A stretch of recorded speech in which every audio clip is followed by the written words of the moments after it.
byla tady u vás. Ve Smolnici. Víte, že dobře, kde jsme. To je blbec, co se nejsem. Ale chtěl jsem dělat legaci hned pod proto jsem nasadila tu humoru takhle vysoko. Ale fakt jsem rád, že jsme tady, já jsem říkal našemu manažérovi, že nikdy bych k vám nepřijel v životě. Víte, nezabloudil bych jsem.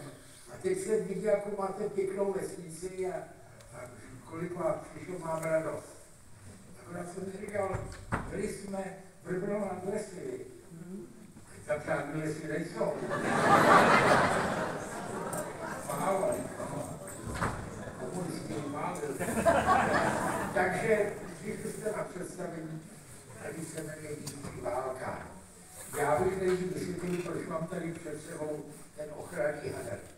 Je to, přátelé, proto, že já ve hře také hraji a mám překrásný kostým, který jsem nechtěl profláknout děvčata dřív, než přijdu sobě herec.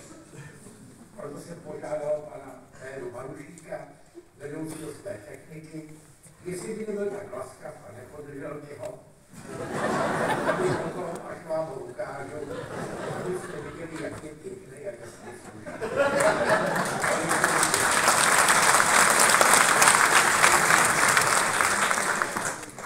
Představu vám soubor.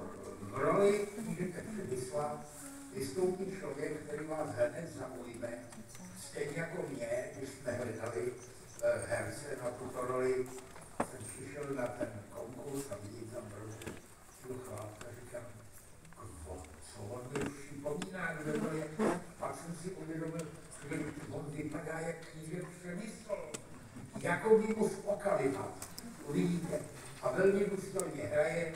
Jediný, který si pamatuje celý text, tak, jak se to napsal. Ostatní se dělají občas třeba na nosí úkroky stranou. Já nejvíc. Takže Přemysla Ivan David. V roli Vladyky Bivoje to byl velký problém, protože jak víte, Bivoj, to je rampa. Ten chytá v lese kamse holejma rukama, nosí ho na zádech, takže jsem dlouho hledal, nakonec jsem měl štěstí, angažoval jsem pana Romana z Kamene. Vy se smějete, ale až ho uvidíte, jak prostě je skvělej, on vlastně, všimněte si, za těch 80 let, co hrál Červenáčka.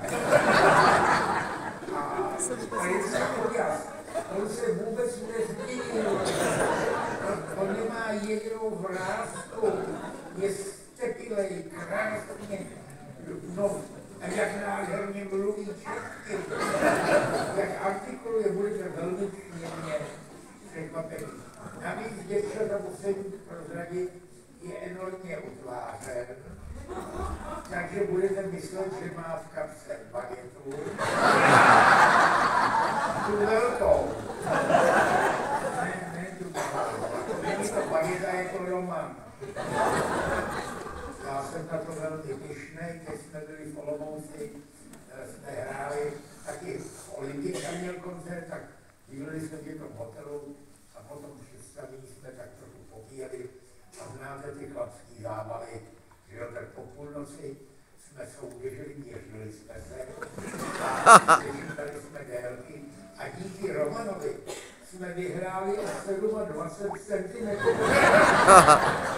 Takže Jarda úplně šílel z toho, no ale tak má to samozřejmě svoje nevýhody, protože když se však mě zvlíkáme, tak my